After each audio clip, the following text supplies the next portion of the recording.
bermajelis itu ujiannya nanti banyak. Ya, bermajelis itu ujiannya nanti ujian yang disebut ujian kedirian, ego. Namun karena Pak Haji Tarik Adnan dan Bu Haji Haleni baru pulang haji, ego ini pasti paham. Orang haji itu ujian egonya tinggi.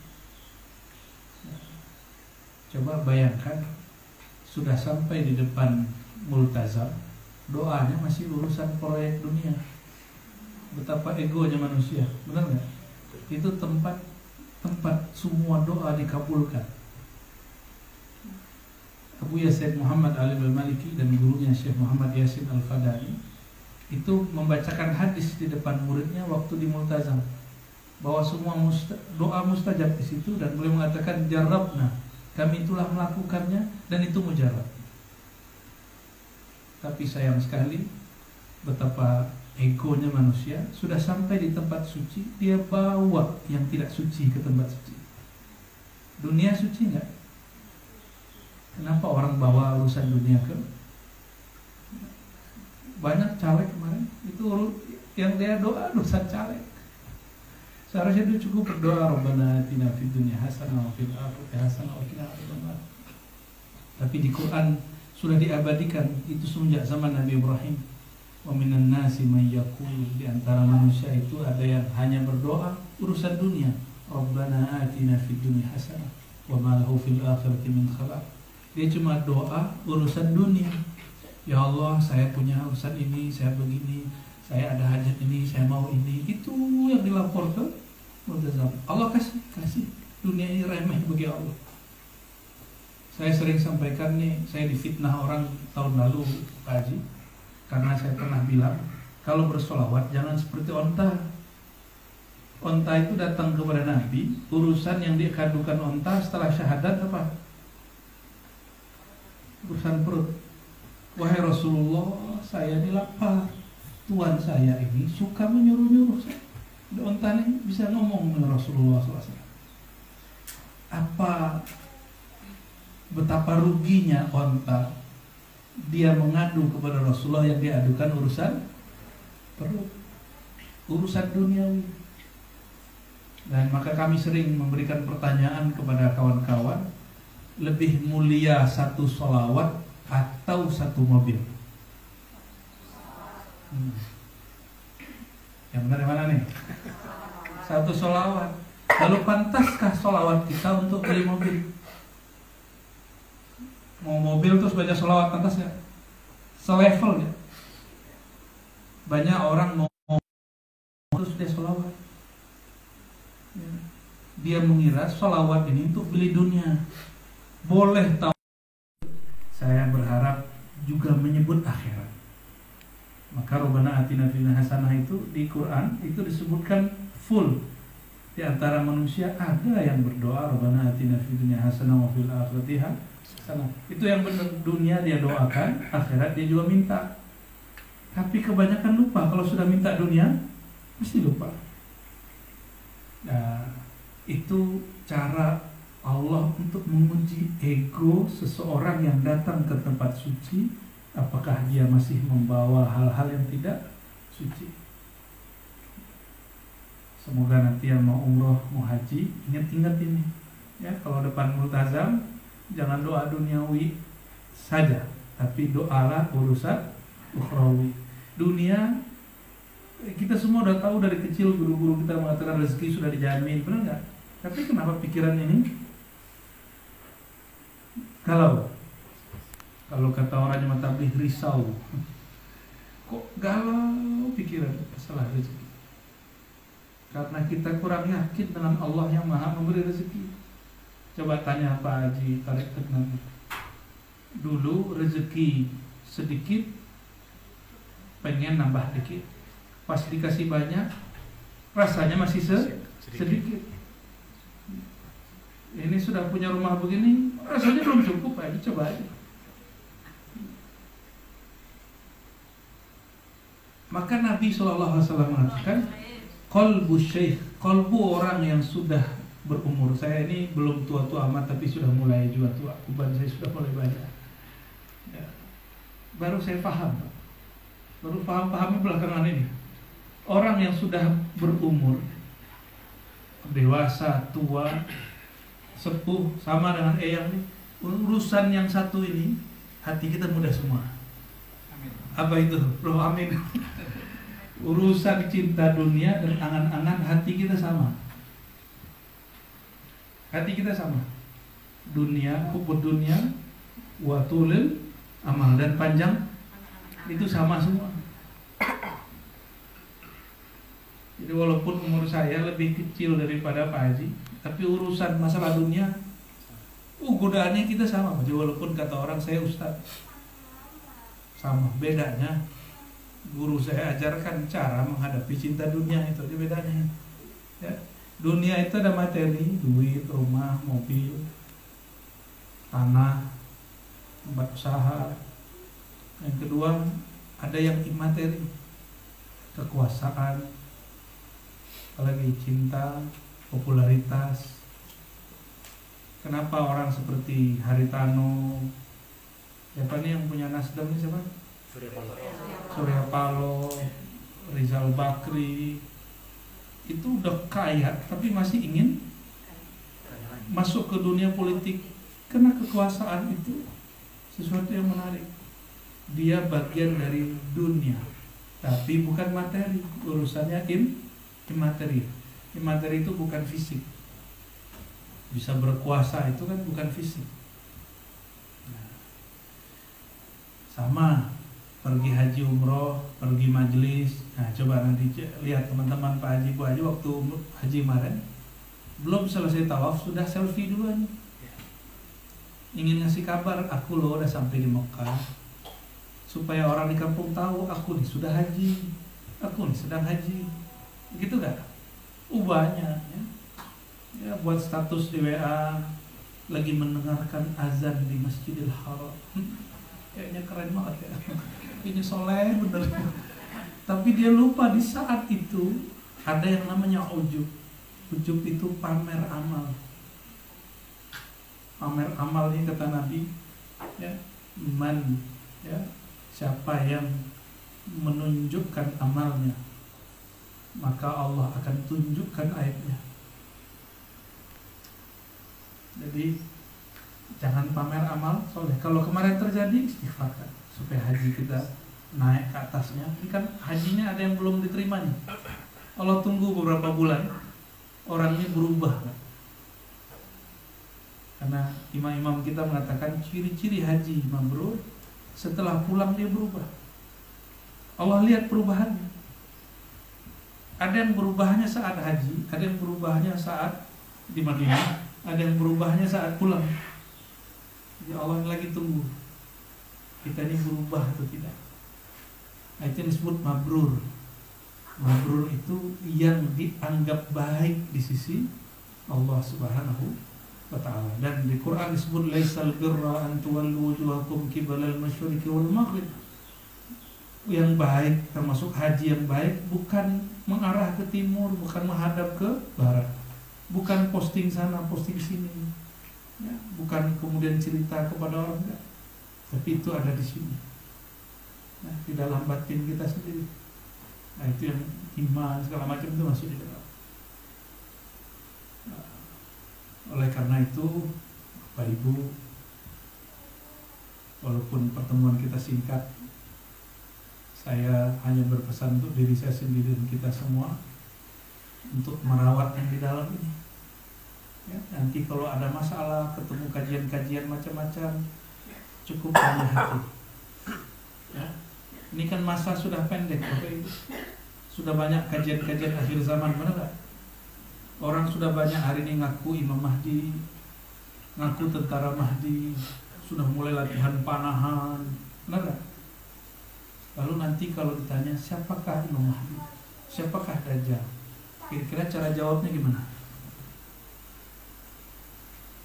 Jawabnya sederhana aja, tanya isi hatimu, nanti hatimu yang akan memberi.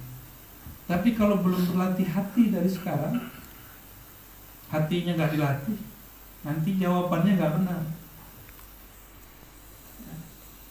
Nah inilah yang disebut di dalam Al-Quran, ala bidzikrillah tatmainnul qulub. Supaya kolbu ini tenang bercahaya, wajib belajar tentang Allah Subhanahu wa Ta'ala. Jadi ini bukan untuk Pak Haji aja, tapi juga untuk saya. Majelisnya Bu Haji ini betul-betul dikhidmatkan untuk mengenal Allah Subhanahu wa Ta'ala sesuai doa-doa yang sudah dilakukan itu yang dikatakan. Maka mulailah selektif berguru. Kata Imam Ibnu Muhammad Ibnu Sirin, ya, beliau ini murid sahabat Nabi Anas bin Malik. Al-isnad minad din, ya, fanzur amman ta'khuduna dinakum, ini juga dikalamkan dengan kalam yang mirip oleh Imam Ibnu Mubarak. Berguru itu bagian setengahnya agama. Maka perhatikan kamu berguru kepada siapa, ya. Jadi mulai selektif, bukan dia lulusan mana, enggak, tapi yang pasti ilmu dia bersambung silsilahnya kepada Rasulullah, ya. Jadi sholat kita ini sama nggak dengan sholat Rasul? Itu buktinya bukan dengan lihat kitab, tapi apakah saya punya guru dalam cara sholat begitu? Kitab nggak bisa menjelaskan, kitab cuma ngasih nomor. Kitab itu cuma panduan, guidance. Adapun yang ditiru bukan kitab, yang ditiru orang yang mengerti isi kitab. Sekarang udah kebalik di zaman. Orang sekarang meninggalkan guru lalu mengadunya dengan ustaz, dengan kitab. Di zaman Nabi ngajar pakai kitab selain Quran ada nggak? Nggak ada. Cuma Quran kitabnya. Lalu selebihnya guru. Maka interaksi dengan guru ini penting sekali. Beliaulah nanti yang menunjukkan jalan kepada Allah Subhanahu wa Ta'ala. Kata Imam Surawardi, man laisa lahu syaikhun la yufliha abadan. Orang yang tidak mau berguru, maka rohaninya tidak akan pernah sukses. Saya yakin Pak Haji ini kan pengusaha, pasti punya mentor dulu, orang yang membimbing. Benar nggak? Urusan dunia sekarang sukses itu karena ada yang bimbing, apalagi urusan akhirat. Saya pun dalam keilmuan di kampus ada yang bimbing saya.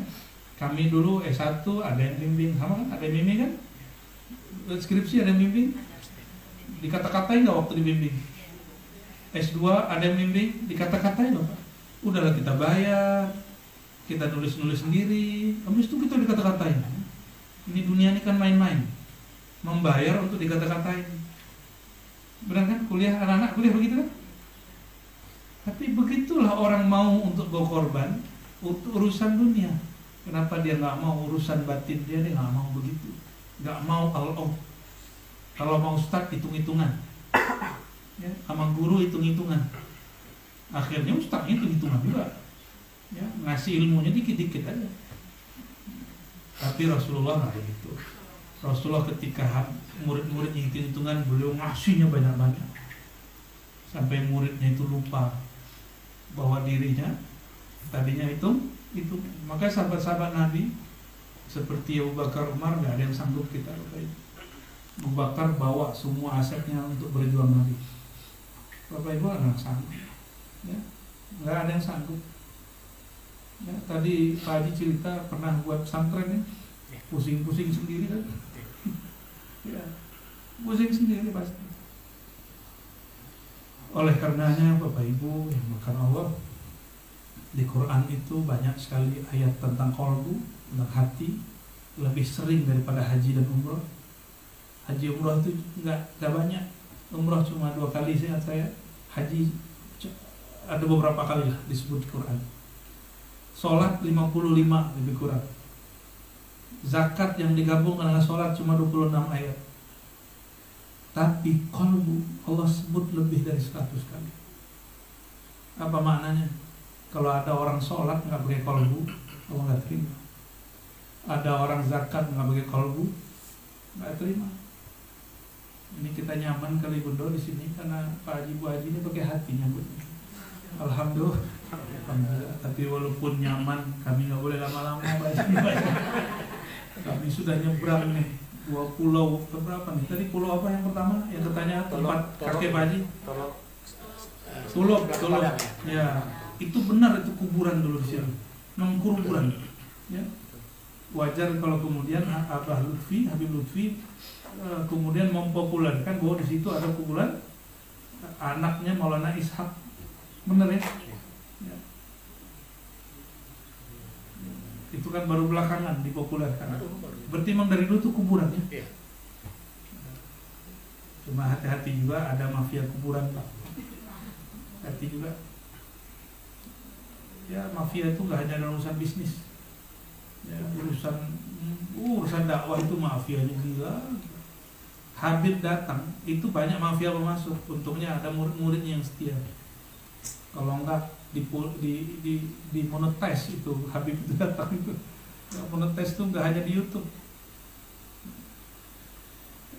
Barangkali itu Pak Haji, ya, insya Allah ke depan silakan komunikasi lebih awal dengan Bunda ini.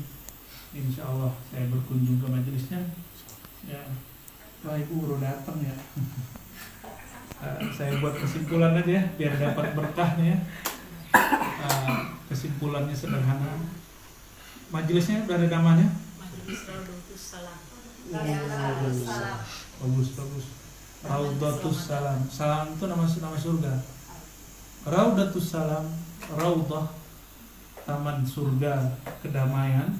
Nabi katakan taman surga itu adalah halaqah berzikir dan halaqah ilmu. Maka mohon hidupkan dua ilmu ini, ilmu zikir, ilmu mengenal yang kita zikirkan itu Allah Subhanahu wa Ta'ala ya. Selamat sudah buat majelis Raudatus Salam. Pesan saya jangan terlalu dimanjakan, dia bergerak support tapi jangan terlalu dimanjakan, biar nanti bergerak dengan sunatullah. Nanti akan muncul pejuang-pejuang yang asli, bukan yang mengandalkan makhluk tapi mengandalkan Allah Subhanahu wa Ta'ala. Mohon maaf tidak mungkin lama-lama karena nanti malam masih ada lagi aktivitas ya. Ini sudah mau mabuk ini. Pindah pulau. Ya, semoga negeri Batam ini Allah berkahi. Amin. Amin. Al-Fatihah.